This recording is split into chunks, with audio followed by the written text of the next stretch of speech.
šitas filmas, mano pirmas klausimas buvo, kam šitas filmas yra reikalingas?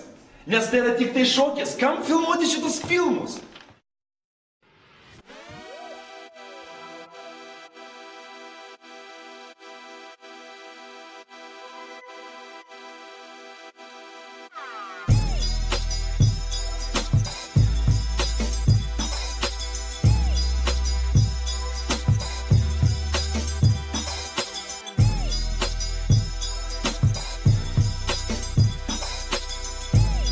Ką aš nežinau.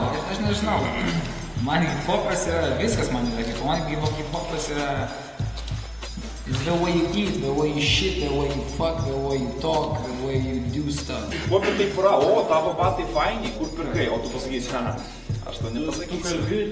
Nes čia negaliūnai, ten kur pirk šitos kelnes, jos yra visi perka. Aš noriu išsiskirti, man tai yra hip-hopas. Hip-hopė kiekvienas turi išsiskirti savo šokį, tu nesitinki? Turi, neturi. Nu, taip, pas aš nejaučiu, pavyzdžiui, kad man reikia būti ten swagą, ar ne, kad man reikia ten būti geresniam už kažką. Man hip-hopas visiškai ne tas yra, ar ne? Man hip-hopas yra, bet mes sueinam. Tada nekalbam apie tai, nekalbam apie abstrakciją. Jūs kalbat apie šitą, ir tai čia matosi, kad medis yra. Kodėl tada jūs kalbat apie hip-hopą ir tuo pačiu teigiat, kad jums tai yra absoliuti abstrakcija? Kad man hip-hopas yra tas, o Petrui hip-hopas yra nas, reiškia, jo nėra. Yra? Ne, reiškia, visiems jis yra skirtingas. Čia mes kalbam kaip apie meilę. Meilė, kas yra meilė, suprantat? Tada apie ką diskusija? Apie ką vyksta diskusija?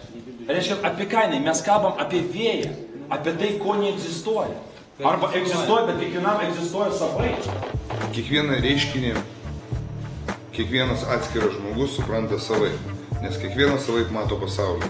Ir tame pasaulyje vykstantis procesai, muzika, kultūra ar dar kažkas yra priimama labai savitai. Tai teikti, kad jinai yra teisingai ar neteisingai suprasta turbūt negalima, nes iš esmės tokio teiginio teikti negalima. Kiekvienas pats savo daro sprendimą dėl to, kas jam patinka arba nepatinka. Aš tai galvoju, kad čia yra, bent jau man tai yra tokia, kaip nežinau, kaip maištas gal. Reiškia, ne maištas, o alternatyva dalykam, kurie yra kaip ir nusistovėję, nu ir stereotipai. Tai reiškia, aš nemanau, kad hip-hopas kažkuo skiriasi tenai nuo kokio nors judėjimo goto, ar ten, nežinau, ar punkų. Nu, manau, kad čia yra tas pats, tiesiog skirtingi mes esame jų, bet idėja visų, nu, ta pati, tai reiškia, nežinau, man tai yra kiekvieną dieną daryti tai, ką noriu, o ne tai, ką reikia daryti. Būt kitokio. O čia geri žodžiai buvo. Ankstyvajame 80-metyje vienoje iš 5 Niujorko miesto dalių Pietų Bronkse pradėjo formuotis nauja subkultūra, kurią šiandien vadiname hip-hop. Situacija Bronkse tais laikais nebuvo pati palankiausia. Šioje miesto dalyje gyvenę afro ir latino amerikiečiai visais įmanomais būdais stengiasi išgyventi. Daugelis žmonių neturėjo darbo, vietinis gaujos kovojo dėl įtakos zonų, o bręstantis jaunimas buvo agresyvus ir nenuspėjamas. Jie kūrė savas taisyklės, moralės normas, kalbėseną, drabužius bei savitą meną. Galime teigti, jog hip-hop subkultūra gimė 1973 metais, kuomet gatvės gaujų lyderiai suorganizavo taikos susitikimą, po kurio vienbalsiai nusprendė nebekovoti dėl įtakos zonų ir stengtis gyventi taikiai. Viso to pasiekoje, gaujos Black Spades lyderis Afrika Bambata pradėjo organizuoti vakarėlius atvirose erdvėse, kuriuose skleidė ir pristatė hip-hop vienybės idėją. Apie 1984-uosius filmų Flashdance, Wild Style, Beat Street bei Breaking pagalba hip-hop subkultūra, kartu su ja ir gatvės šokiai, buvo parodyti pasauliui, o vieną dieną atkeliavo ir į Lietuvą. Tačiau apie viską nuo pradžių. O gatvės šokis nuo hip-hopo kažkas skiriasi? Street dance tai yra gatvės šokis. Ja, nu įsivaizduokit, kad, pavyzdžiui, konditerija tai yra bulkutė, saldainiukas, ten tortas, ne? Ir žmonės mano, aha, tai reiškia, jei galima pastatyti vieną liniją saldainiuką, tortą ir pyragėlį ir konditerija, ne? Čia yra tas, nu, prasme, konditerija tai yra bulkutė, pyragėlis ir tortas. Taip ir čia, street dance tai yra breakdance, housing, punkstars, locking, popping. Tai yra street dance, nėra tokio šokio street dance. Street dance, lietuviškai gatvės šokiai, susideda iš pagrindinių gatvės šokio stilių. Tai b-boying, locking, popping, house ir hip-hop. Kiekvienas iš jų turi savitą susikūrimo istoriją bei terminologiją. B-boying arba B-girling, lietuvių vadinamas breikas, formavosi Niujorke 80-mečio pabaigoje kaip vienas iš hip-hopo kultūros elementų. Šokio struktūra ir atlikimas buvo įtakotas Afrikos ir vietinių amerikiečių indienų šokių, taip pat Brooklyn Uprock, Tap, Lindy Hop, James Brown, Good Food, Salsa, Afro-Cuban, capoeira savigynos meno bei 80-mečio kovos filmų.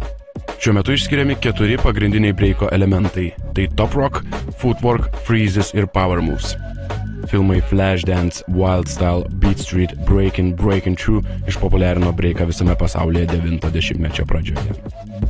Vėlyvajame 70-metyje vienam iš gatvės šokių stilių locking padėjo susikurti Don Campbellock, kuris bandė imituoti populiarų šokį pavadinimu Funky Chicken. Teisingai atlikti šio šokio judesių jam nepavyko, tačiau vietoj to Donas atliko kūno ir rankų sustojimą, dar vadinamą surakinimo efektu.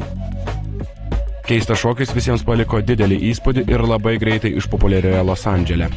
Jis buvo vadinamas Campbellock, vėliau pavadintas locking. Šokį sudaro aštrus galūnių lenkimo, ištiesimo, sukimo, sustojimo judesiai bei elastiškas viso kūno judėjimas. 80-mečio pradžioje susiformavus grupiai The Lockers ir jiems pasirodžius TV laidoje Soul Train, lockingas išpopuliarėjo visoje Amerikoje, o 1994 filmo Breakin' dėka buvo parodytas visam pasauliui. Popping šokio stilius pradėjo formuotis 80-mečio pabaigoje Kalifornijoje. Šiandieninėme gatvės šokio pasaulyje turi kelias reikšmes. Plačiaja prasme, popping apima tokias šokio technikas kaip boogaloo, robot, waving, ticking, bopping, floating, animation, tutting ir daug kitų. Kiekviena iš anksčiau išvardintų judėjimo technikų be abejo turi savo istoriją, šaknis ir specifiką. Siaurąja prasme, popping tai šokio technika, kurios metu staigiai sutraukiami ir atpalaiduojami dilbio, žasto, kaklo, krūtinės, pilvo ir kojų raumenys. Popping šokėjai stengiasi naudoti ne vieną iš technikų, bet ir įvairius jų junginius. Išskirtinis popping stiliaus bruožas – iliuzija. House muzika ir šokio stilius pradėjo formuotis apie 80-uosius metus Čikagoje ir Niujorke. Jo susikūrimui įtakos turėjo tuometinė jazz, African, latino, soul, R&B, funk ir hip-hop muzika.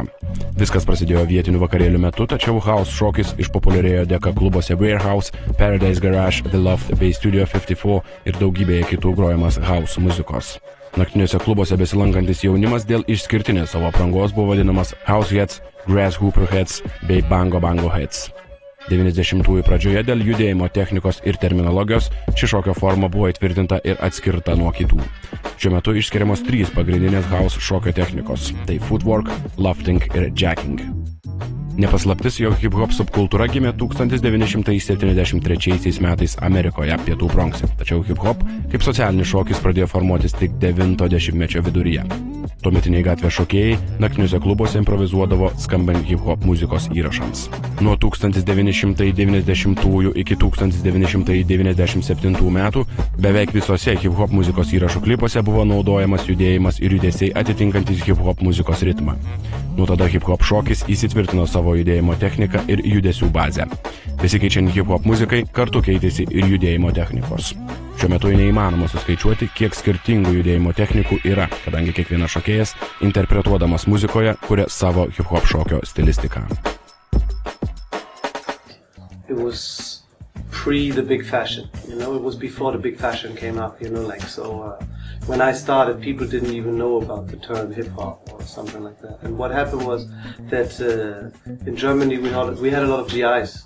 We had a lot of, soldiers from the US Army that were coming over, especially, in towns like Berlin, Frankfurt, Stuttgart, Munich, and so on and on. You had a lot of GIs. And they were the main influence in the beginning, in the very beginning. So the whole coverage in the beginning, was a big misconfusion. It was really confusing. When you think about the terminology and everything. In the beginning we didn't know about hip-hop, we didn't know about what the names of the dances were called. Actually, when I started, I thought that breaking was part of skateboarding. So that's how bad it was. I think for me, I remember clearly when the video Electro Rock came out from London. That was in 1985. It was the UK Fresh from 1985. When that came out, it blew up. It really opened my eyes and I saw what's happening in England. So England was ahead. Hip-hop subkultūra per 40 metų spėjusi tapti masinės reklamos, mados pramonės, meno bei kitų verslo sričių rodiklių pasiekė ir Tarybų Sąjungą, tame tarpe ir Lietuvą. 1984 metai. Kiekvienas naujas dalykas sulaukia didelio susidomėjimo, jaunimas visais įmanomais būdais nori išsiskirti iš pilkos visuomenės. Populiarėjant breiko šokiui, šokėjai besipriešinantis tuometiniai valdžiai išsiskyrė apranga, šukuosena, dėvėjo platesnius spalvotus drabužius. Nepaslaptis, jog jiems kilo sunkumų ne tik dėl sovietinės valdžios nusistatymo prieš viską, kas ateidavo iš vakarų, bet ir dėl informacijos stokos. In the beginning, it was mainly the GIs that were the good, like the good dancers that everybody looked up to. And of course, then when Rocksteady Crew came over for the first time, for Wild Style, or also like the Beat Street tour that Harry Belafonte organized to promote the movie.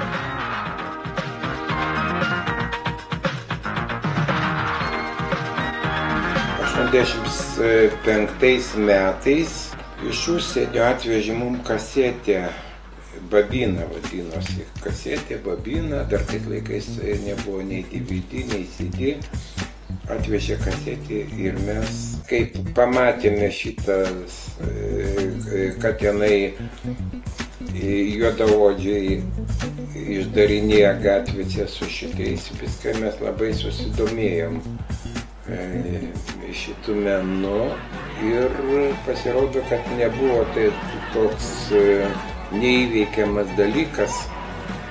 Tarybiniais laikais labai daug jaunimo dirbo padvaruose. Jie irgi turėjo tas kasetės ir kopijuodavo, ne kasetės, Babinas vadina, kasetės.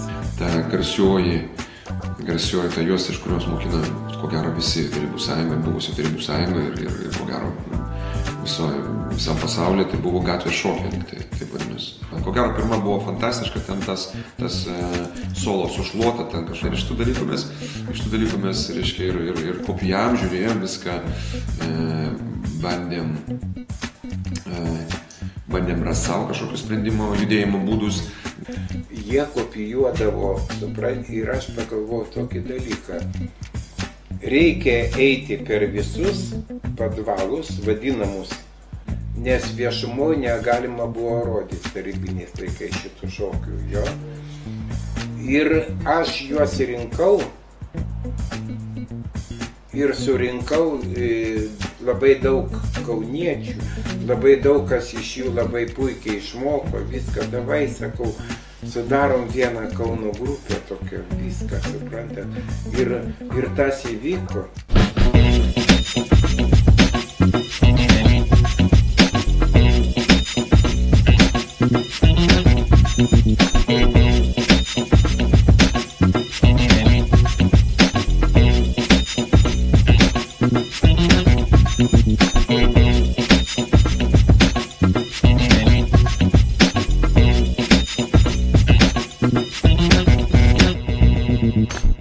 Salių juk neturėjom pradžioj, tą viską darėm gatvėje, senamiesčio čia kiemuose, ant asfalto, tai aišku, ten pastoviai ten su mėlynėm vibruodinti ir taip toliau. Vėliau tai pavyko ten kažkur įlysti kažkokias patalpas, ten draugo mama ten, sakykime, poliklinikoje buvo valytoja, tai jinai gaudavo raktus savaitgaliais ten registratūroje, šokdavom, didesnė erdvė būdavo. Praktiškai buvo tokia kaip mada. Praktiškai tais laikais, jeigu žmogus ten diskotekai arba dar kur nors nepavara ten nors vieną judesį iš breakdanso, nors iš šokinę ar iš apačios ten pasivolio ant žemės, tai būdavo nelygis. Tas judėjimas buvo nesuvokiamas, nesuprantamas, netitinkantis tam tikrų tuo metu socialistinio jaunimo formų, priimtinų normų. Nes tai daugiausiai būdavo, šiek tiek kitaip besielgiantis jaunimas, iššūkiantis savo išvaizdą, savo elgseną, savo kalbėseną. Iš tikrųjų tokia ir paskirtis yra viso to šokio, iš vis nesvarbu, kas tai būtų, ar tai breikas, ar tai hip-hopas, ar tai kažkas, bet yra tai, kad tu nori save išreikšti ir tu nori ne tai, kad atkreipti save dėmesį, bet šiaip parodyti, kad tu esi kažkas. O visoje tarybiniai visuomeniai tas šiek tiek iš vis įgavo visiškai kitas spalvą, nes tai buvo ne tik tai, kad tu eini, kaip sakant, prieš kitą rajoną ar prieš kitą žmogų, bet iš vis tu turi... Prieš sistemą. Jo, prieš sistemą, jo. Tu turi iš vis, kad tuo užsiimtų, turi iš vis kovoti su sistema.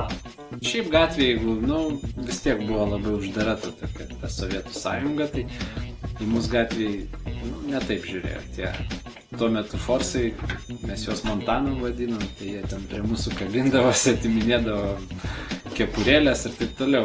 Žodžiu, prašydavo kapeikų. Žodžiu, kabinosi vien dėl mūsų išvaizdo. Maskvoje taip, truputėlį anksčiau prasidėjo, kadangi tie komunistų partijos vaikai, sūnus ir dukteris, kadangi jų tėvai buvo dideli žmonės, jie turėjo prieėjimą prie naujausios informacijos, greičiausiai gaudavo, kas užsienyje vyksta, ir jie pirmieji dėl to gavo tą informaciją apie Breiką ir pirmieji pradėjo šokti. Irgi paradoksas. Tėvai tarsi draudė tą, bet pačių vaikai patys pirmieji, nes turėjo galimybės. Stengiamės kopijuoti tą, tos breikerius, kuriuos matėm užsieniečius. Sportbačiai, sauliukais, čia labai svarbu. Kašiorski tie vadinami, žinai. Šaravarai buvo tokios kelnes, plačios. Arba kaip tik džinsai, viskas kaip ir dabar, normaliai. Bliuzonai su kapišonais, beisbolkės, žinai, tos vadinamas kepurėlės. Kas ten dar tokie atributai kaip krepšininkų tie riešai tokie, žinai, juostos šitos tokios. Lietuvos kurorte Palangoje 1986 metais įvyko pirmasis breiko festivalis Papūga. Renginys sulaukė didelio susidomėjimo visoje Sovietų sąjungoje. Kasmet į festivalį atvykdavo vis daugiau šokančių ir besidominčių gatvės šokiais jaunų žmonių. Tai sakysime, tas festivalis buvo daugiau tai, kas nebuvo pripažinta oficialiai, tai, kas gyvavo gatvė arba tai, kas gyvavo, bet nebuvo laisvamaniai, buvo laisvų žmonių, sakysime, pamėgti labiau šokiai, muzika. Festivalį vienas iš pagrindinių sąjungai buvo. Tarybų sąjunga vienas iš pagrindinių festivalių, kur suvažiuodavo ir praktiškai iš visos Tarybų sąjungos žmonės. Bilietų buvo neįmanoma gauti. Žmonės lipo į medžius, kad pasižiūrėti. Ant šlagos buvo galima tokį renginį suorganizuoti 5 dar kartų didesnėje salėje. Visų lygis panašiai buvo vienodai stiprus.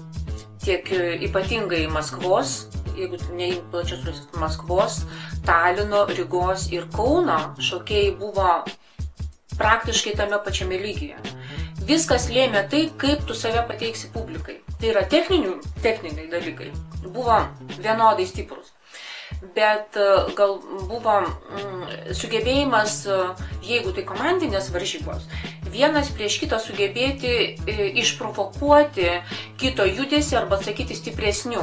Po pasirodymų jie ruošdavo savus pasirodymus. Tai yra, ten dar būdavo tusovkės vadinamos, ir ten būdavo dar savi prizai, toliau vykdavo konkursas, vieni kitus mokydavo, keisdavosi patirtimi ir taip toliau. Tai, sakysime, tas naktinis gyvenimas, festivalinis gyvenimas virdavo ir naktį.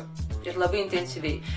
Aš nežinau, kada jie iš viso ilsėdavosi. Tai būdavo pastoviai, šokama, trypiama, judama. Visi, kai suvažiuodavo, tai kaip taisyklė gyvendavo palapinėse, palapinių miestelė, žinai. Tai tokie betlai per naktis būdavo ten tose, ten gaudavom kokią plokštę nedidelę, žinai, ir jos ten visi kažką darydavo. Kas valdo mus kaip mašinas, kūnas tarsi laiko pulsas. Šokis valdo, judesiai sulūžę mintis, tik mokėk jas atgaivinti. Breikas valdo mums lyg mašinas. Šitą dainą gimė, parašė kompozitorius Gintautas Sabalius ir Gintas Debskis, man atrodo, žodžiai, tiesioginės transliacijos metu. Bet dainuodamas aš pradėjau šokti tą breiką. Kas ten darėsi? Aš mačiau, kad ten režisieriai už galvų susijėmė vaikščio, kas dabar bus, reiškia, visi lieks iš kėdžių, nes, aš padariau tai, ko niekas iki to nebuvo darę. Ir pasirodo, niekas nieko nesureagavo. Niekas nepasakė, kad tai blogai, kad tai negalima, kad jį reikia sodinti ar į Sibirą tremti, niekam galvos nenulėkė.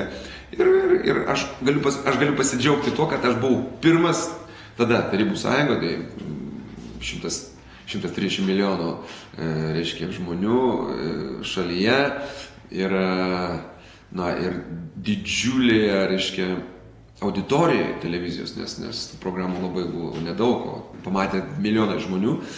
Ta mano šokį ir kai paskiau jau vėliau važinėdavom, Tarybų Sąjungo važinėjom su koncertais, tai prie manęs dažnai prieidavo, sakė, ačiū Jums, dėl to, kad Jūs parodė per Jūrmalą, mums leido, bet reiškia, kur nors kokiam nors Rusijos miestelį, mums leido kultūrnamį šokti tą breiką. Tai tas yra fainas, toks, geras prisiminimas, jaučiuosi kažką gerą padaręs. 1989 metais sumažėjo organizuojamų breiko festivalių skaičius. Didelė dauguma šokėjų sulaukė pilnametystės, buvo kviečiami tarnauti armijoje, nebeliko mokytojų. 1990 metais kovo 11 dieną Lietuva išsikovojo nepriklausomybę. Tapome laisvi.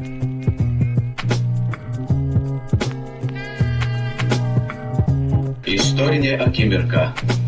LDSR nebėra. Vėl Lietuva atgavo savo vardą. Lietuvos Respublika. Kodėl viskas labai sustojo? Dėl to, kad visi labai džiaugiasi.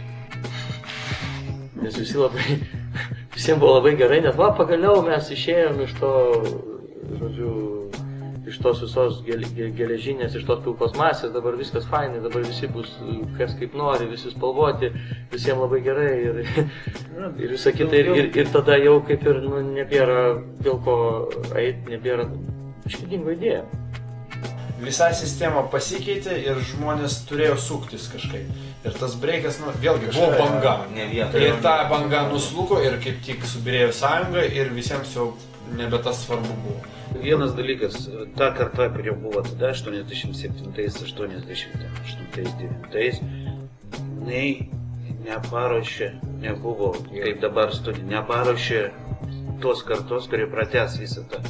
Neišsivystė ir nesusistovėjo konkuravimo sistemos kažkokios, kad sakysime, ar vieną mėnesį vienoje šalyje, kitą kitoje, nebeliko būtent konkursų.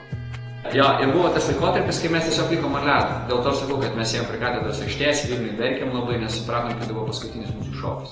Viskasgi keitėsi, atėjo nepriklausomybė, jau tų šokių nereikėjo, griuvo visi restoranai, viską supranti, jau nieko nereikėjo, nieko supranti. Lytą, tą rublį pakeitė Vagnorkis, supranti, jau ten viskas chaosas, grinai,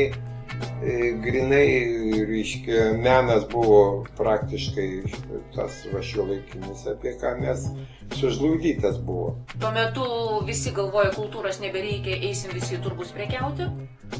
Ir labai staigiai per 2-3 metus viskas labai kardinaliai pasikeitė. Tie, kas dar po truputėlį bandė, nebebuvo koncertų. Tadagi ir muzika, viskas smuko. Ir estradoje, visur duobė buvo. Nes atsirado turgus, gamyba, reketas ir nuėjo vaikinai visai į kitą kryptimą. Aš dėkingas perversmui tuo metu tam pučui tarybiniam tik dėl vieno dalyko, nes pajungėm TV. Mes gavom galimybę iš užsienio žiūrėti breikus ir mokytis iš to. Jau įsirašinėjom klipus, tada pirmi tie popiniai klipai netgi atsirado, mes dar nežinom šokio pavadinimo. Bet pirkome žurnalą, Bravo, tas žurnalas buvo. Versdavomės iš vokiečių kalbą į lietuvių ir tada užsirado hip-hop ir pagalvojom, iš kur tas čia šaliukas. Hip-hop. Va, taip, mes sužinom tą istoriją. Ir labai būdavo smagu, ta prasme, tu žiūri, mokėsi, darai tos žingsniukus, dėlioji, bet tu galvoji, kodėl man taip nesigauna kaip jam?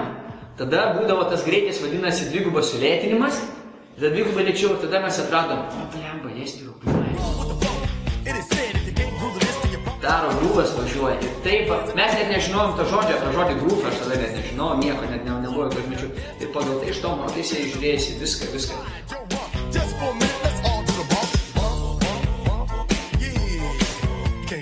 Tai jau nebuvo grynas breikas, ten nors daug ir kitokių jau technikų atsirado, to to, kas dabar hip-hopu vadinamas, tai jau tada breikui praėjus iškai daugiau atsirado ta kita mada. Šokdavai ne tik, jau breikdansas nebuvo, kaip pasakyti, ir madoj, ir nemadoj, ir šis nieks nešokdavo, ir štai šokėjo breikdansų nebuvo. Tai šokdavom tokias estradinės daugiau šokus. Aišku, ten tos elementus naudodavo. Gavosi taip, kad mes susibūrėm 4 bachūrai. Nikolajus Rolovas ir Sergejus Rolovas. Paskui Andrei Dubovskiai, ir aš Olegas Kanelionis. Gavosi taip ir mes pradėjom tą visą sistemą tų šokių. Ne tai, kad sistemą nelaužėm, mes visai kitaip pradėjom šokti. Nešokam tų kankanų, nešokam tų žinomų melodijų arba popsinių tos dalykus. Daimdavau gabalus, kurie neskamba radijui. Nebuvo, kad nebūtų populiarus. Aš žinau, kad visais laikais, tai buvo kažkas šokio pasaulyje dieviško. Man jie buvo dievai tais laikais, nes mačiau, įrašų kažkokių nebuvo jų. Kiek pamatydavai per televiziją, šokant su ten kažkokiam žvaigždėm, dar kažką, ir buvo ten muzikinis viešbutis toksai. Jo, mes padarėm tokį kaip barterį. Mes neimdavom iš jų pinigų, mes rodydavom šokius. Bet visada, jeigu laida eidavo, tai rodydavom naują šokį. Pastoviu. Ir aš galvoju, tas dalykas ir padėjo.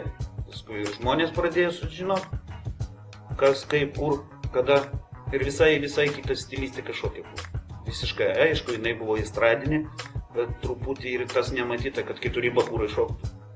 Ir vienas dalykas paskui šneka su visokios eidavo ten, kad čia yra žydrėjai ar dar kažkas. Būdavo tokių šnekų ir čia yra, aš skaitau, neskaitau normalaus to dalyko. Jeigu 4 bachūrai šoka, tai reiškia ten ir... Breikas Lietuvoje atgimė apie 1998-1999 metus. Daug įtakos turėjo pop ir rap stiliaus atlikėjai, ekstremalus sportas, Lietuvos šou verslas bei užsienietiški vaizdo klipai.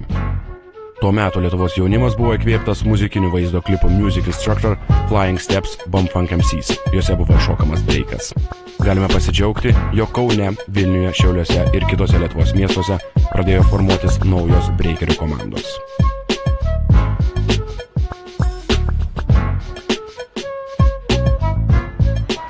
Mes visi šokom tokiam pogrindį. Tiek Vilnius, tiek Šiauliai, tiek Kaunas, mes, tos 3 komandos pradėjom panašių metų, apie 98, kažkas tokio. Gal mes biškai anksčiau net už kitus pradėjom turbūt, Vilniečiai paskui, o Šiauliečiai dar vėliau, bet tam tarpe, tarp 98-2000. 99 dar atsimenu, nes atsimenu 2000 buvo gra. Aš žurnale pildžiau, jau 2000-osius rašau daug žmonių, ten salėje sąrašai sudėlioti, viską jo, bet ten laikotarpį. Jo, prieš tą viską dėliau, breikeris pradėjom dirbti, po to prasidėjo pirmieji. Mantas iš klubo organizavo vieną pirmųjų čempų Vilniuje pedagoginės universitete. Extreme kažkaip vadinasi ir kažkas, po to Kestas padarė kombo klube centre, kada buvo Laisvės alėjai. Ir taip po biškį vėl pradėjusi važiuoti. Buvo Flashmasteriai, buvo Bravo Crew Kauna, labai stipri komanda, kurie tarpusavį kovosi.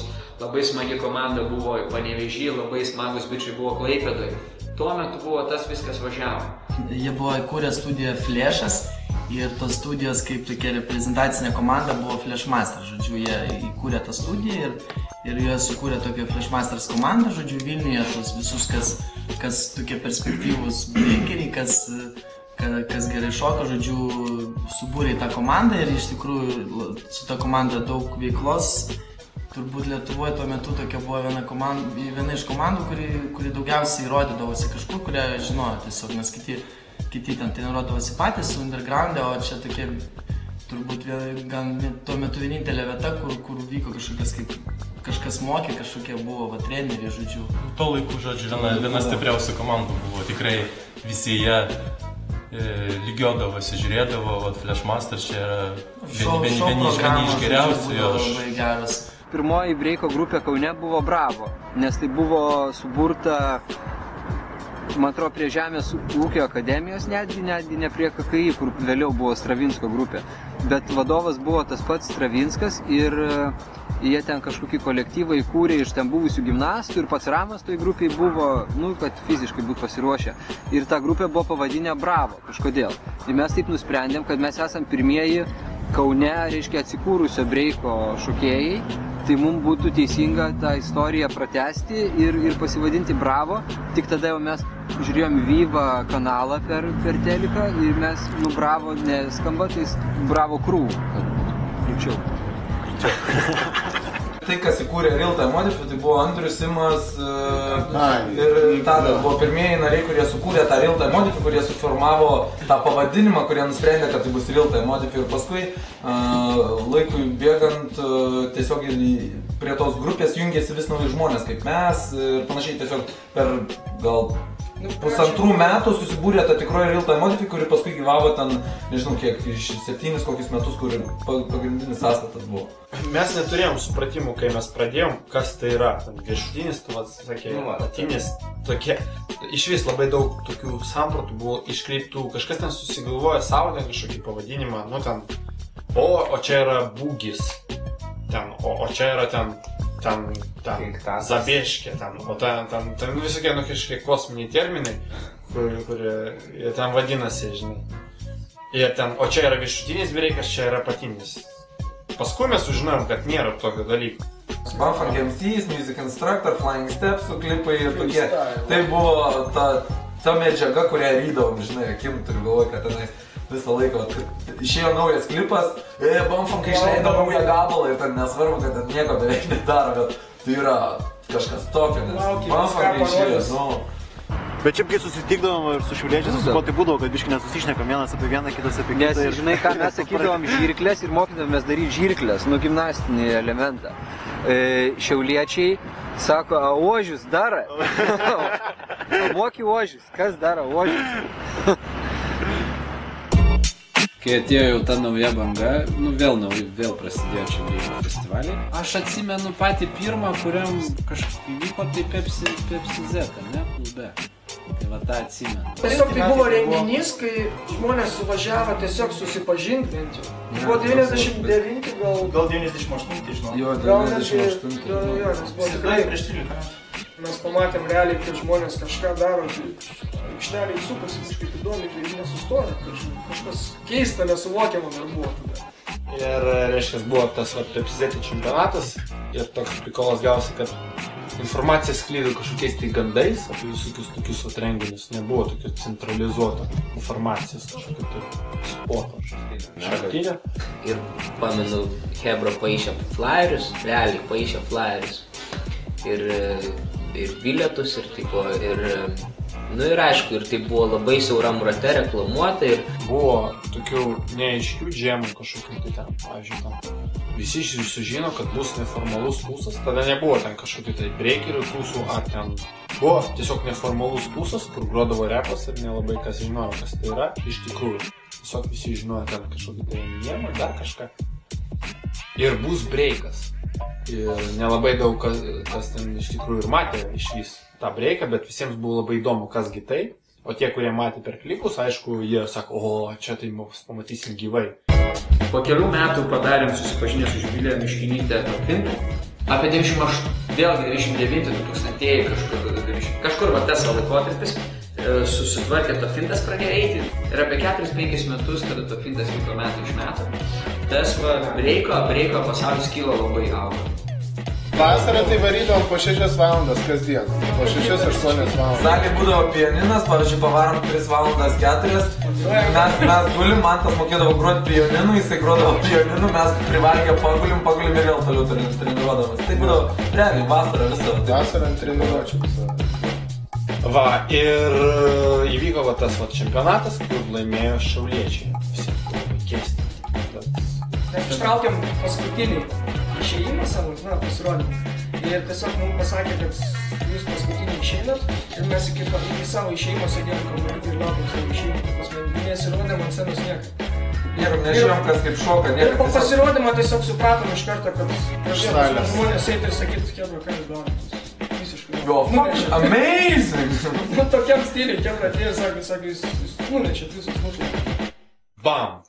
Vat jie laimėjo ir vat mes dabar ten jau ten, nu kaip čia taip atsitiko ir visi davai ten treniruotis ten. Nes visi jau iš karto pasakė, kad jau kitais metais vėl bus tas renginys ir tada dar labiau ta banga, nes visi atėjo, pažiūrėjo, o čia taip varė, ten galvos sukasi jau ten. Buvo toks kažkoks ten lygis jau ten kažką jau pradėjo sukti žmonės, ne tai, kad ten belenką daro kažką.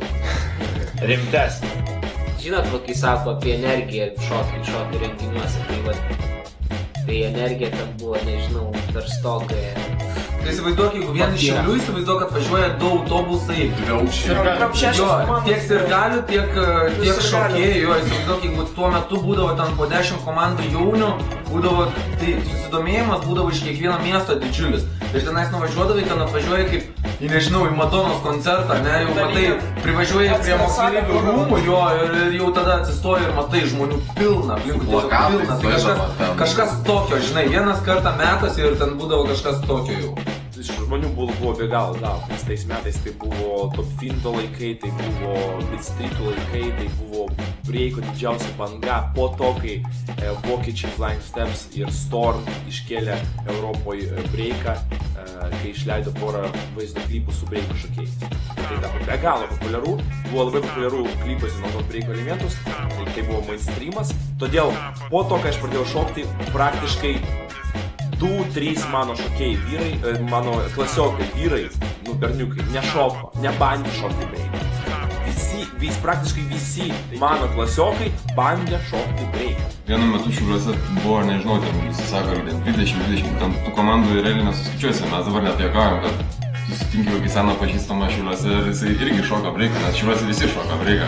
Nesvarbu, ar tu šoki 2 treniruotės ar 2 savaitės, bet viskas, tu esi breikeris, nes ta mada buvo užaugusi iki tokio lygio, kad jeigu tu nešoki, tai tu čia visiškai lieva, žinai. Bet to finte visi darydavo taip, kad komanda ten 10 žmonių, kitas 10 žmonių ir tam yra skirtas to fintas, kad didelės komandų sudėtis, didelė komanda juose pasirodo, o po to prasidėjo toks laikmetis Lietuvoje, kad šiek tiek pradėjo populiarėti labai tokie čempionatai 2 prieš 2, 5 prieš 5, kur jau ne 10 žmonių komandų, ten 2 žmonės gerai šoka, jie eina į tą dalyvauja 2 prieš 2, 5 prieš 5, tai tas laikmetis ir tie renginiai tada pasidarė populiaresni ir buvo kokie 5, kokie 6 renginiai tokie, kad ir tai irgi buvo tokie reikšmingas toks laikas, kad Lietuva atėjo ne tik to fintas, kad toks ten, 10 žmonių ten šou, kaip betlai komanda prieš komandą, mažesnis sudėtys. To fintas buvo toks katalizatorius, sakykime. Jisai visą tai laikė ir greičiau vystė. Bet kaip tik tuo metu, kai jisai baigėsi, ta prasme jau nebeorganizavo to finto, 4 metais buvo paskutinis. Nusmuko ta banga, jau pasidarė jaunimui nebeįdomu. Ta prasme, su tom ir kartu prasidėjo ta banga, ta priešprieša, tas turnyras ir kartu kažkaip viskas nusmuko. Taip, vienu metu, ir tapo populiaru, aš nežinau, go, ten klubiniai, ten šokiai. Čia buvo kaip, jo, ten labiau į hip-hopą žiūri, ten visokius ten You Got Served ir taip toliau. Aš atsimenu, kada visi sakydavo, da vsio, jau breikas miręs, ta prasme, ką iš čia. O aš atsimenu, mes labai puikiai šokdavom, treniravomės, užsivedę buvom ir labai daug koncertuodavom. Ir baigėsi to vienu momentu, kad dėl tam tikrų priežasčių aš jo nebedariau ir viskas užgėsi. Tiesiog, gavosi taip. Bet tuo metu hip-hopo kaip šokio dar nebuvo. 9-ojo dešimtmečio pabaigoje prasidėjo go-go šokio bumas. Jis buvo suprantamas kaip judesių improvizacija, grojant įvairiai muzikai klubuose, koncertuose ar vakarėliuose. Tuo pačiu metu pradėjo populiarėti ir gatvės šokiai, arba kitaip street dance. Daugeliui dar nebuvo aišku, kas yra tas street dance.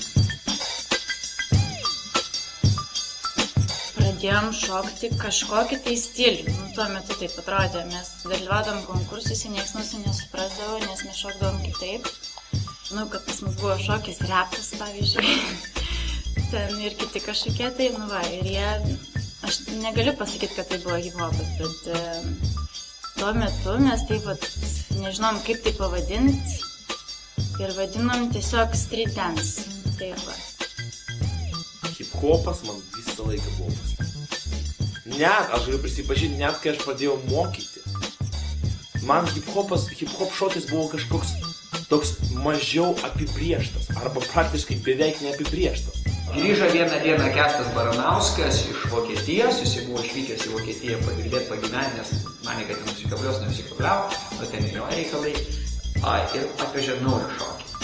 Dabar tai galima vadinti, aš nežinau, LA, R&B, pop dance, videoclip dance. Aš tai manau, kad iš principo tai turėtų būti videoclip dance, nes tai iš klipų paimta viskas.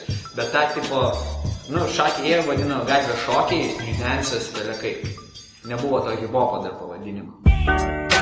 Įsivaizduojama mūsų visų šokių mokykla, tai aš ten pirmą kartą pamačiau Hamburgė, nes pradedant nuo klasikos ir baigiant hip-hopu. Breiko nebuvo, bet hip-hopas labai stiprus buvo. Ir pamačiau va tokią viziją, kokią norėčiau matyti Lietuvoje. Ta vizija ir grįžęs 2005 metais, kai atsidariau savo studiją, tai lygiai tokią viziją aš bandžiau ir parodyti. O tai aš Hamburgė tenai susipažinau su ta visa idėjos sistema. Ir žinau, kad ta idėjos sistema turi ir šalininkų Lietuvoje, ir daug labai kritikų. International Dance Organization, sutrumpintai IDO, buvo įkurta 1981 metais rugsėjo 18 dieną Italijoje. Pagrindinis organizacijos tikslas yra organizuoti įvairių šokio stilių čempionatus mėgėjams ir profesionalams, kurie nepriklauso tokiams organizacijoms kaip World Dance Sport Federation, World Dance Council ir World Rock and Roll Confederation.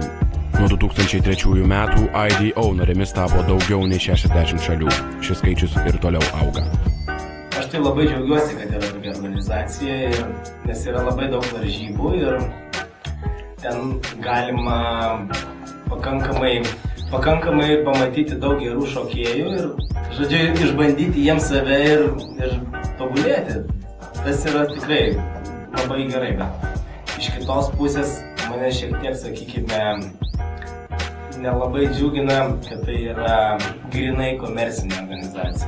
Bet tai to yra kilus, būtent ją padarė sportinių šokių treneriai, ją padarė. Sakykime, atsijungė nuo IDSF, nuo International Dance Federation ir įkūrė būtent šitą organizaciją. Tai yra, kaip ir hip-hop šokių čempionatas, bet toks, su neaiškiai kažkokia tai koncepcija man. Su tokia kaip UK vadina clip dancing, toks va. Va čia yra clip dancing. Toks pusiau hip-hopas, pusiau street dances, tokio šokio, kaip aš irgi nelabai žinau. IDO yra surašyta 100 puslapių taisyklių, tai ten yra reikalų viską įsianalizuoti. Padaryta didžiulė maksima, kur kiekvienas šokėjas yra žiūrimas kaip 20 ar 30 eurų ir tiek. Manau šitaip, tas nėra labai gerai, nes, sakykime, tiems, kurie neturi pinigėlių, tai jiems ten labai sunku. Bet iš kitos pusės, pas tave tas noras tada didesnis. Tu daugiau nori degi pasiekti tai, ko negali pasiekti dabar. O tie vaikai, kurie turi, sakykime, daug pinigėlių ir jiems viskas yra paduota, tai pas juos labai trūksta vieno pagrindinio dalyko – motyvacijos. Net tie važiavimai į IDO, mano manimu, net ne mano manimu, o viso pasaulio tiesiog visoje subkultūrai hip-hopų yra estradiniai šokiai. Net kai Flawless važiuoja į IDO, tai yra estradiniai šokiai. Sakau, yra daug kritikos labai tai visai IDO, bet tikrai Lietuvos šokėjai arba Lietuvos šita scena šokių gatvės, jinai tikrai turi būti dėkinga. Iš tikrųjų, mano nebuvo niekados tikslas išvežti, važinėti ten į paprastus konkursėlius, kur yra, daug pavadinimų yra, kurių aš nesieju su šitą kultūrą ir aš manau, nėra būtinybės net ilgisti. Gerai dėl kultūros plėtros galbūt, bet dėl konkurencijos, dėl kovos, dėl kaip tie renginiai sudaro tam tikrą, man tai netinka. Bet iš kitos pusės aš kaip choreografė šiai dienai žiūriu, kad man reikalingi tokie. Aš neturiu kur vaikų. Ta prasme, kur aš jos? Betlus iškišiu, urban dance'ą. Tokius, ne, jie nori pasirodyti, jie nori scenos, jie nori kada man konkursas, kada ten pasirodysim, kada ten. Nežinau, ar gerai dariau, bet savo žmonės ruošiu visai kitiem dalykam. Asmeninis tobulėjimas. Taip. Aš galvoju, čia lygiai tas pats, kaip vaikui augti tos vieną ar kitą motiną. Jinai augina, skiepia tam tikrus dalykus, charakterį, jin tave formuoja, nes tu augi ir kažką darai. Mokytojas galvoju, kad jisai tikrai duoda kryptį, kurie tu eisi. Jeigu tau kiekvieną dieną sakys, kad tai, ką tu darai, yra blogai, tu nustosi galų galę tai daryti. Bet kokiu atveju. Ir mokytojas, aš galvoju, kad jis vis dėlto yra tas kelrodis toj vietoj. Aišku, tai nereikėtų užsidaryti ir tikėti vienu mokytoju ir melstis jam. Dabar pasaulis yra didžiulis atviras, tu gali domėtis bet kuom, sužinoti bet ką. 2002 metais Prancūzijoje įvyko pirmasis gatvės šokių čempionatas Juice Debut. Tai gatvės šokių čempionatas, kuriame visas dėmesys yra skirtas hip-hop, popping, locking ir house šokių stiliams. Šiame šokių turnyre komandą sudaro 2 šokėjai. Kovos vyksta atkrintamuoju principu. 2005 metais aš nuvažiavau pirmą kartą į Juice Debutą ir pirmą kartą pamačiau viską savo akim. Aš pamačiau visus užsieniečius, japonus, prancūzus, amerikiečius, aš pamačiau vienoj vietoj. Aš tiesą sakant negalėjau patikėti, kad aš ten esu, nes man buvo 18 metų. Aš pirmą kartą išvažiavau taip toliai į užsienį, skridau lėktuvu, ne? Pamačiau lygį, kuris buvo man neįsivaizduojamas, žiūrint čia, kas darosi, kaip šokėjai šoka, kaip jie gali to transformuotis, kaip su muzika, tai man buvo iš viso. Kai eini tarp šokėjų, tenais apačioj, kurie ten tusinasi ar dar, pats būdamas šokėjas, ir bijodavau pakelt ranką, nes man būdavo atrodavo iš vis kaimas esu, nes nesuprantu, kaip judėti, nes ten visiškai kitaip judėjo. Tai va, mes pirmą kartą gyvenime pamatėme visą tą atmosferą, visus tos šokėjus, popping, locking, šokius, apie kuriuos mes žinojome anksčiau. Pirmą kartą pamatėm house. Pirmą kartą gyvenime, mes niekada to nematėm anksčiau. Ir hip-hopą. Mes pamatėm tą hip-hopą, kurį mes matėm filmuose. Mes taip galvojom, bet pamatėm tikras kovas, gyvas, kaip visų pasaulio. Atrodė, kad ten yra žmonės iš viso pasaulio, iš visų šalių. Ir tada man visiškai nurovė stogą. Aš mečiau visus stilius, ką šokau prieš tai. Ir pradėjau užsiminėti tik tai šitos stilių. Tai aš galiu jums tiksliai pasakyti. Pirmas filmas tai yra Hani 100%. Ir pirmas įrašas tai yra Style 12 puslapis. Ir pirmas traileris 2004 metų Juice Debut, čia yra 100%. Sekantis filmas You Got Surf, čia Lietuvoje. Ir aš galiu pasakyti ne tik Lietuvoje, bet ir kitose ten Baltijos šalyse, Baltarusijoje galbūt. Va čia yra, va to, kas jau yra, va tie gatvės šokiai, va tas hip-hopas, kuris yra atskiras nuo kažkokių kitų. Šokiamas pagal hip-hop muziką. Aišku, kadangi tai buvo filmai, viskas buvo sukomercinta iš filmo pusės. Tai idiotai daugiau, kas buvo filmuose. O jau Juice Debut traileris, tai, į ką mes žiūrėjom ir negalvojom, kas tai yra. Jeigu mes kalbam su jumis apie tą hip-hopą, kurį jūs matot tam pačiam Juice Debut, arba matot Amerikoje, arba kuris yra kilęs iš Amerikos, kuris yra pagristas tikrom gatvės šokių technikom ir social hip-hop šokių. Šitas šokis atsirado Lietuvoje tik tai tada, kai buvo pirmas Urban Rap.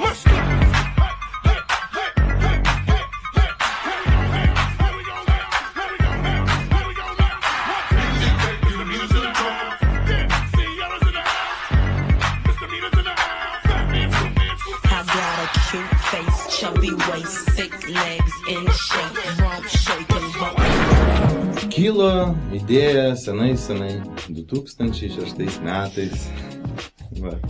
Sukviečiau krūvą šokėjų, vardais nevardinsiu, bet praktiškai visi, kas šoko tuo metu, atėjo į tą susirinkimą, nes reikėjo pagalbos, iš šokėjų pusės.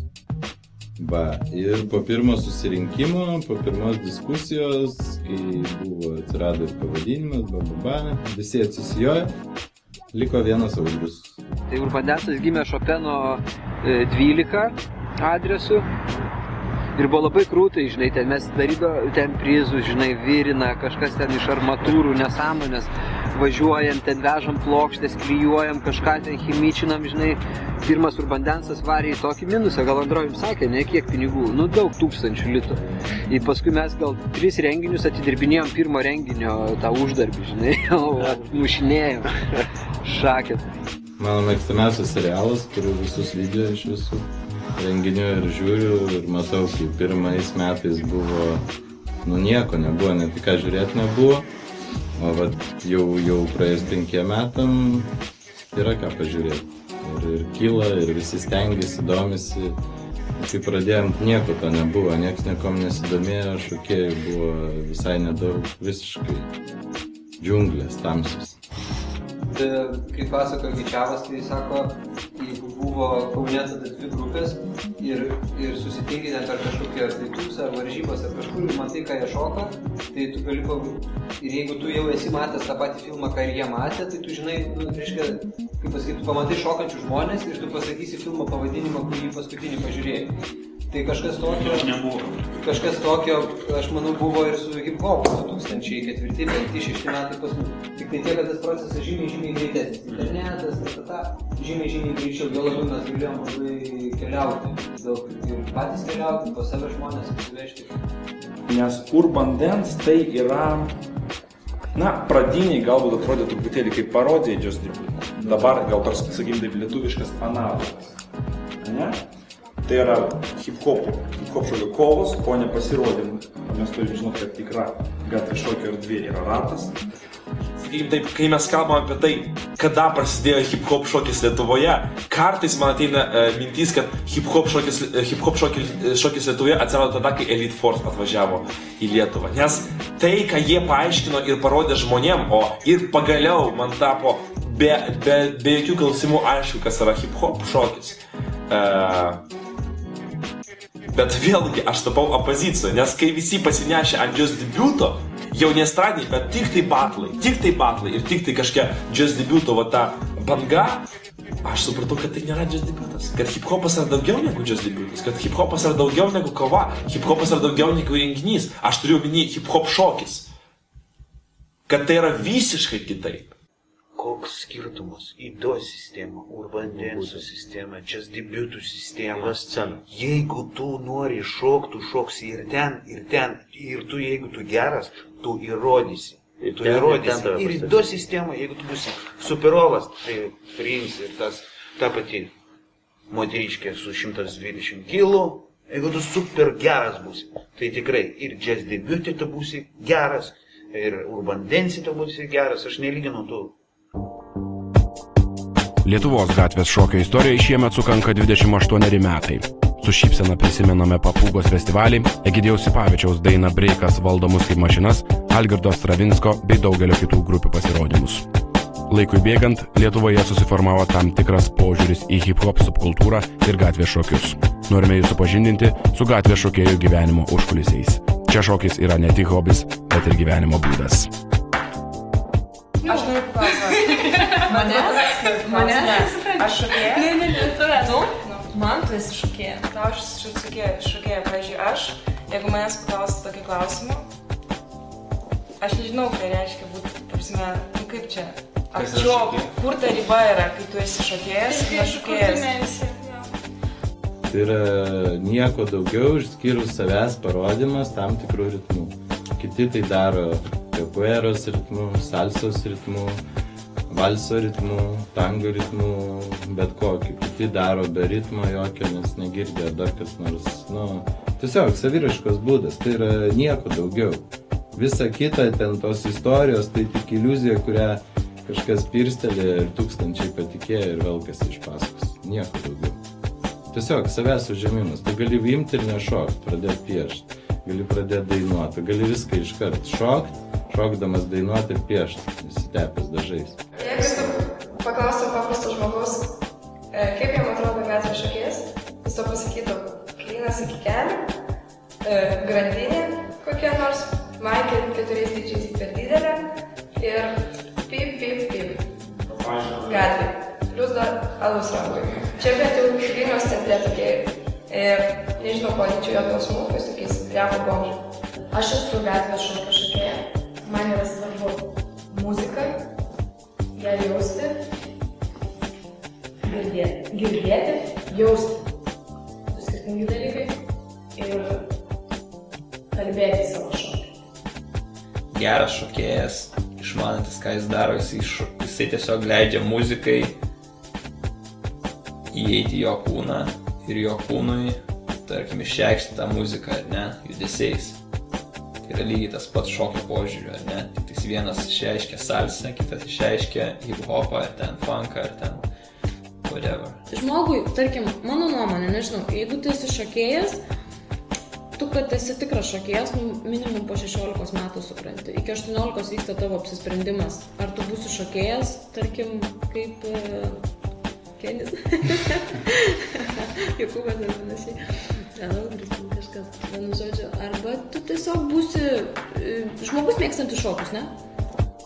Pagrindai yra technika, yra stylas ir iš tikrųjų šokėjai labai svarbus laikinumas, jeigu tu nori būti žiūrimas ir gerbiamas kitų šokėjų. Tai yra ne vien Lietuva, bet ir pasaulio. Aš gyvenime nemėgstu, kai žmonės taip pat kalba, taip pat rengiasi, taip pat daro, taip pat dainuoja, taip pat šoka ir taip toliau. Tai man galbūt, kas dabar kuo neįdomu tą darosi gatvės šoka tą visą kultūrą. Tai ta prasme, kad matau, kad štampuojamas toksai daug žmonių ją vartoja, bet kaip vartotojai, prasme, neturintis gilesnio ryšio su šoku. Ir man atrodo, tie visokie stiliai, kurie nauji atsiranda kažkokie.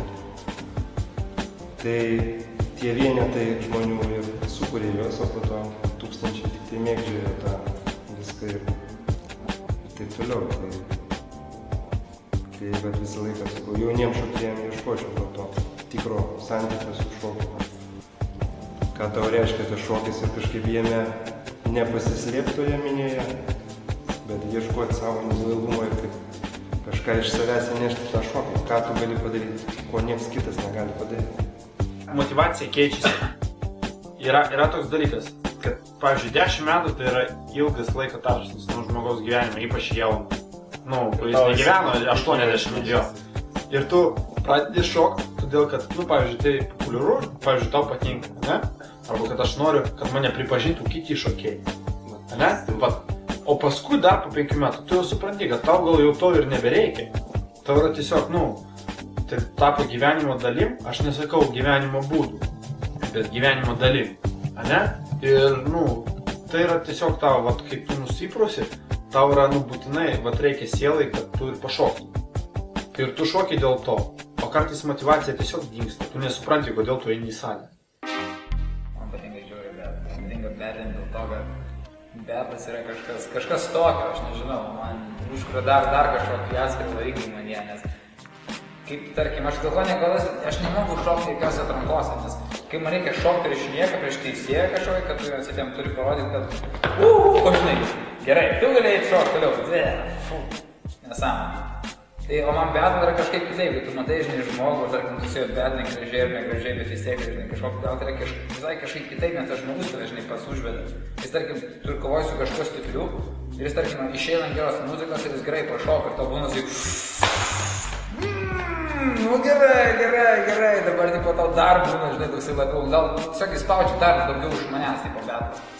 Man batlas tai yra didžiausias stresas, kurio aš tiesiog negaliu suvaldyti. Aš negaliu valdyti savo kūną per batlą. Aš per daug susijaudinu, aš bijau, kad man nepatiks muzika, nes aš tiesiog mėgstu muziką, kuri man patinka, kuri yra faina ir pagal kurią aš noriu šokti tiesiog. Ir ypač aš nemėgstu to, kad aš privalau. Ir to, kad žmonės laukia. O ypač tada, kai žmonės sukuria kažkokį tai tavo įvaizdį, atrodo, kad tu privalai visą laiką kažką įrodyti.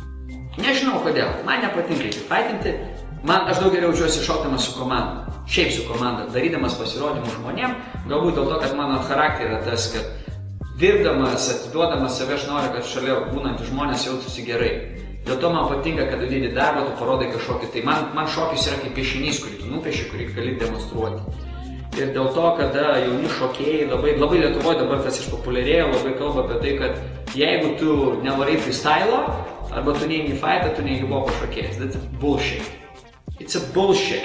Vienas yra dalykas, kad žmogus, žinoma, priklauso nuo jo charakterio. Ar jisai daugiau nori pasirodyti, ar jisai daugiau nori įrodyti.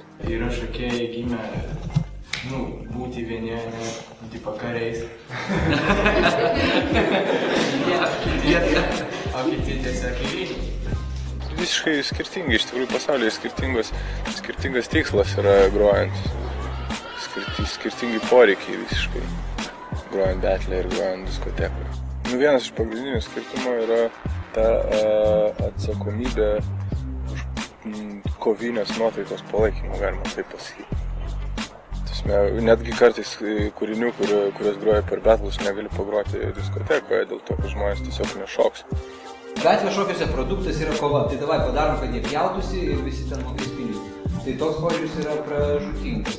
Tas šiaip tai produkto, realiai jeigu atmes produktą, tai tada šokis yra labai labai fainas, nes tai yra procesas. Ir tas dalykas, kada sustoji ratuką, tai atsiskiri nuo aplinkos, tam tikrą ratą ir čia sukuri savo erdvę. O čia tu darai tai, ką tu nori daryti. Irgi tokia būna vaizdas, kad tam ratelis. Kada atsitraukia visi šonus, kai kad dėsia, tada visi gyvenas. Bet jeigu nesvainime visi šokom rate, tai žonas tas džiamas. Sraklė, aš galiu išeiti prieš kažką, aš noriu labai išeiti ir pašokti.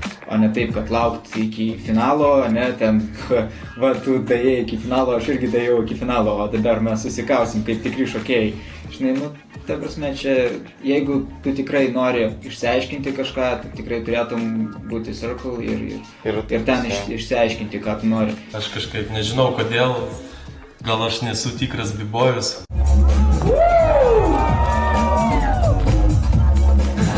Jo, visko gali būti, ta prasme, bet aš nežinau, kodėl aš nemėgstu šokti ratukuose. Nemėgstu, nežinau kodėl, man patinka labiau pat. Matai prieš kažkokį. Ne, tikrai ne dėl to, Tanda. Aš nežinau tiesiog. Aš net negaliu pat savo paaiškinti, kodėl. Tiesiog man nepatinka, nemėgstu.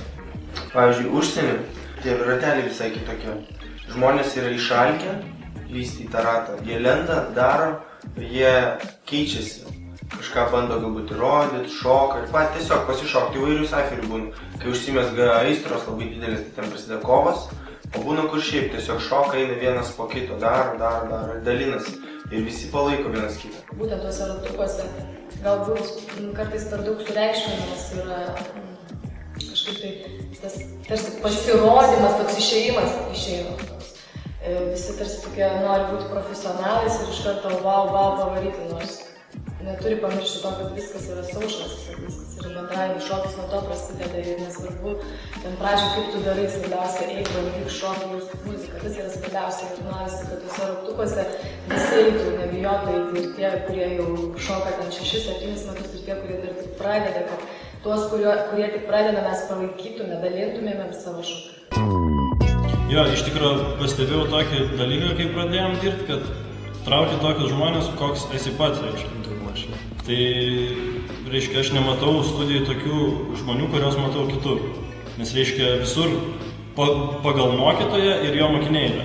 Pagal visą studiją, reiškia, jeigu mokytojas masto į tą pusę, tai jo mokiniai irgi masto į tą pusę.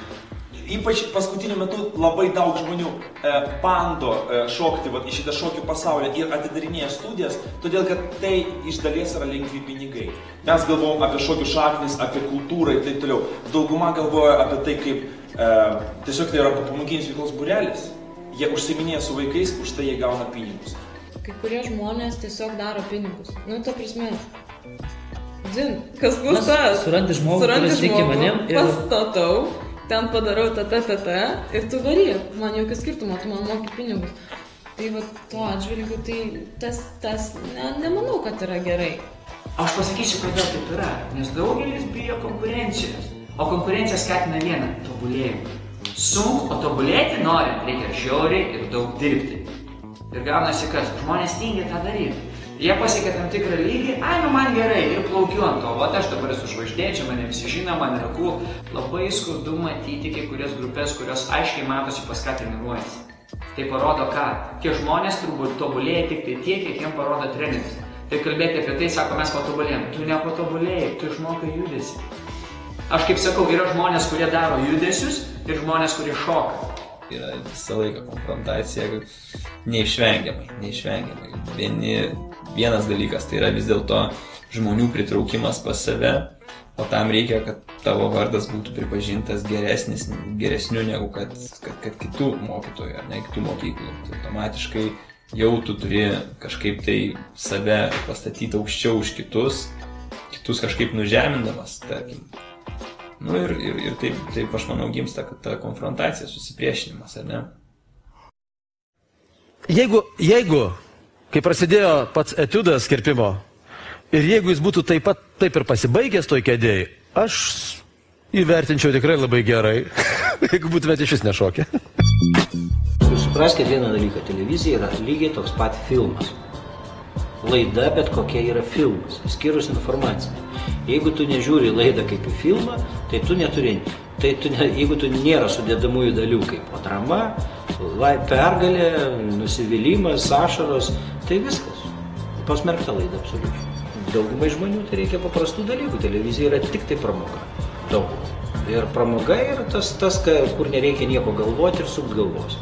O prastai šokis tai yra jau iš tikrųjų žiūrovai yra šiaip sudėtingas reikalas. Jį suvokti, suprasti, tikrai jo esmę ir tai ypač naujų šokių, kurie nuo breiko iki visų kitų stilių, tai ne taip paprasta. Reikia būti šiek tiek išprūsusiam žmogui.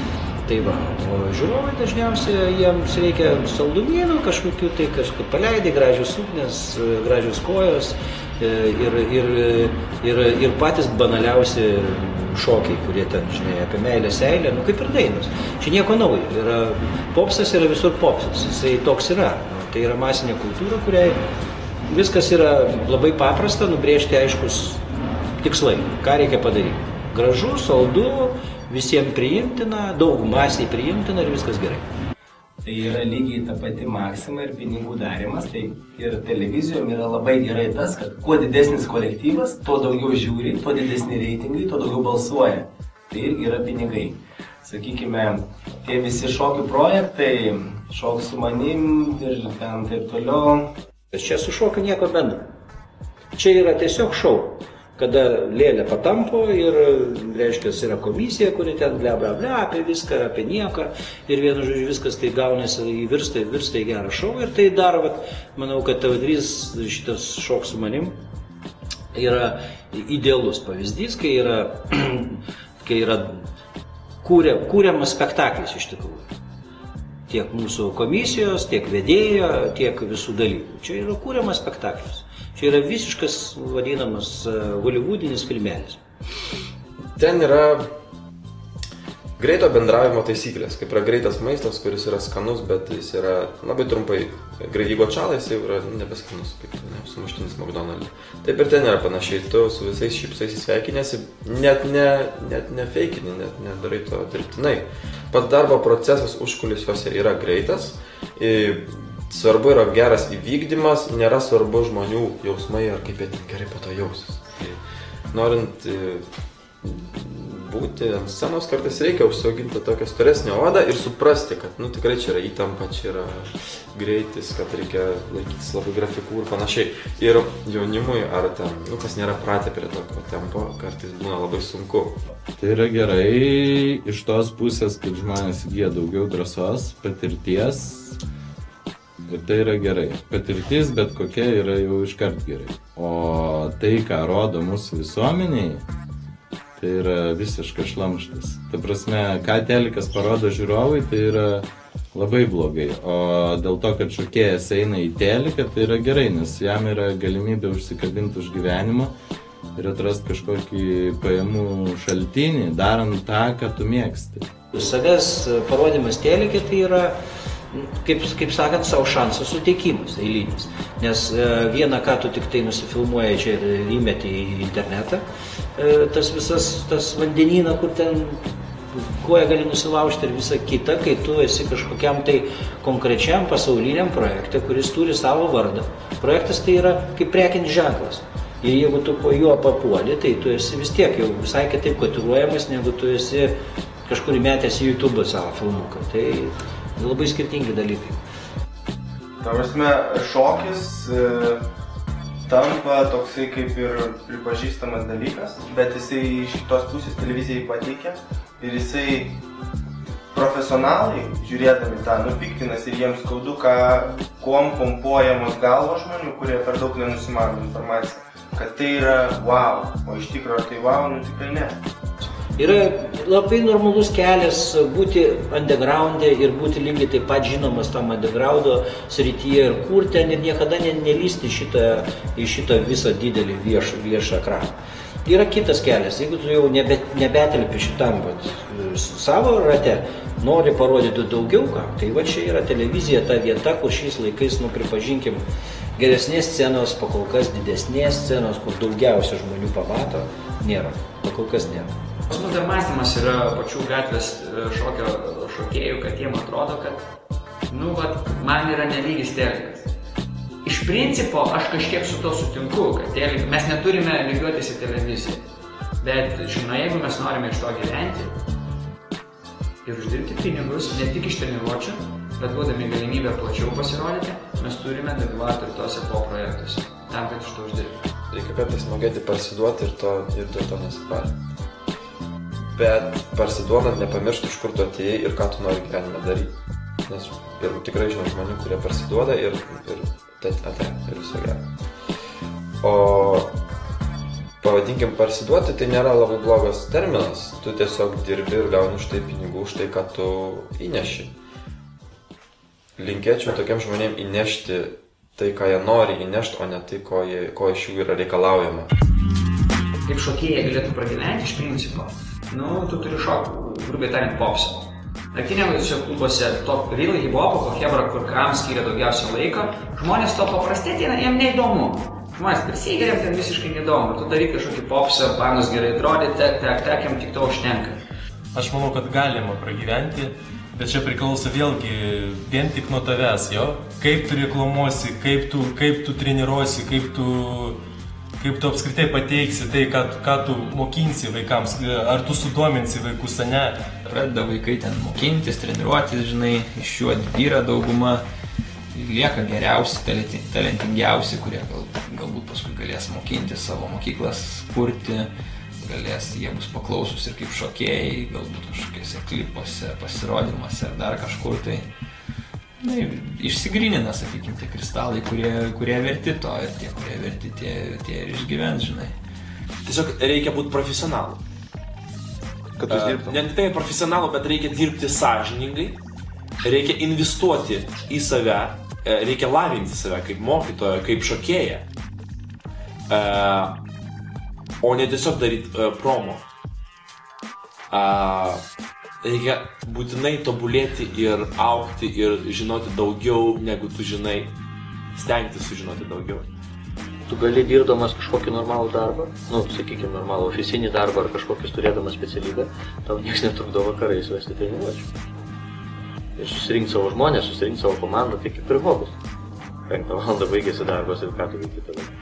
Arba eini geri talų ir žiūri teliką, arba eini darai kažką, sportuoji, ar ten važiuoji žvejoti, ar dar kažką, tai kodėl nešokti. Bet kad gyventi iš to mokytojai gali, šokėjai šokėjai, ten gatvės šokėjai pradeda galbūt palengva kažką, gal kai į kokius teatrus prasibraus, nežinau, kažką tokio, vis tiek į kažkokią sistemą įsibraus, tada gal kažkas pavyks. Ką mes turim, ko man atrodo, mes dabar ne visi dar tai suprantam arba bent jau matom, kad jeigu mes turėtume kaip kažkokį mažą blembą, Lego dėlionės, tavo pagrindą, tai visur būtų pastatyti jau pastatai, o pas mus mes turim tavo pagrindą, kur dar nieko nėra ir mes galim dėlioti dabar kaip tik norim. Nes visiškai yra mūsų era ir mūsų laikas. Ir mes nesuvokiam, nes mes nuvažiuotume ten ir mes pasimestume, nes mes būtume ten vienas iš kažko. Čia mes esam vienas su kažko. Black Power. I never did any drugs, I never smoked, and I that's the reason why I'm still here. Because everybody's just acting stupid the second they consume a little bit too much. And that's when people mostly make their mistakes. Norėčiau palinkėti tau, kad būtum savim, svarbiausias dalykas, ką gali palinkėti nuo savęs, nuo G Gorilos ir Gabrielio asmeniškai, nes aš taip prasimušiau savo kelią, būdamas savimi, nebijodamas būti savim. Jeigu negali sutilpti savam kūne ir jeigu leidžia tavo sąnariai ir kaulai, daryk tai. Nesigavo 5 kartus, daryk 10, nesigavo 10, daryk 100 ir nesigavo 100, daryk 1000. Nu, jeigu po 1000 nesigavo, sorry guys, tau reikia įgauti plaukimą. Jeigu tu pats netiki, nepasitikė savimi, niekas nepatikės tuo, ką tu darai, todėl tikėk savimi, siek ir pamatys tave ir įvertins. Reikia visą laiką nepamiršti, kam jūs tai darot. Nes kai žmogus nesupranta, kam jis tai išvis daro, ir, kaip ir yra noras, bet nėra gazo, tai nieko ir nebus. Jūs turite tikrai norėti. Jeigu jūs tikrai norit, jūs padarysite. Labai svarbu yra žmogui žinoti, apie ką tai yra, iš kur tai atsirado, supranti. Ne tai, kad man treneris kažką parodė, žinai, ir aš išmoksiu, bus super. Bet apskritai giliau, žinai, iškasti tą dalyką visą. Būtų dar žiauriai didelis pliusas, jeigu jūs studijuotumėte ne tik tai, ką jūs šokate, bet ir pagal ką jūs šokate, pagal žmonės, kurie sukūrė būtent tą ritmą, kuris jums patinka. Kaip tas ritmas sudėliotas. Jeigu norite būti geras šokėjas, stenkitės įvaldyti kuo įvairesnių stilių, nuo hip-hop iki baleto. Tai jums garantuos sėkmę ateityje. Kada šokat, turit jausti, nes šokis yra jausmas. Ir stenkitės imti įkvėpimo iš bet kur kitur, ne tik iš šokių, stenkitės imti įkvėpimo iš draugų, iš mokyklos, iš užklasinės veiklos, iš bet ko. Būsiu praktiškas, domėkis šokio ne tik meninė dalim, bet ir techninė savo kūnų, anatomija, fiziniais gabumais ir tausok save. Čia tik tai palinkėt gali stiprybės, kantrybės ir nenusimint, nes kelias yra sunkus ir daug reikalaujantis. Sutvarkykite visą tai, kas jūs supa aplinkui, kad šokė galėtumėt parodyti save gryną. Nes jeigu turėsit daug problemų už aikštelės ribų, tada ir ten būsit sukaustyti. Praleiskit linksmai savo laiką. Ta prasme, jūs gyvenat vieną kartą ir reikia, ta prasme, pasiekti maksimumą, ką galit. Tai peace and have fun. That's all. Linkiu spindėti, patariu spindėti ir tada aplink jūs kursis gyvybė, nes be saulės nebūtų mūsų. Va, o jeigu jūs netapsit saulę kažkam, tai aplink jūs bus šūdas. Peace. Nieko daugiau nenoriu šitoj kultūrai. Nevarykit vienas ant kito, o dirbkit ir viskas bus gerai. Kad čia būtų gerai. Jeigu tą darai neišdušęs, tai geriau nusisuktų išeiti visiškai. O iš tikrųjų viskas gyvenime priklauso nuo tavęs paties. Ir jeigu tu nori būti geras šokėjas, jeigu tu nori šokti, tu jo tapsi. Jeigu tu jo netapsi, vadinasi, tu tiesiog to nenorėjai. Bet aš tikiuosi, kad ateitis bus. Ir ateitis būsi tu.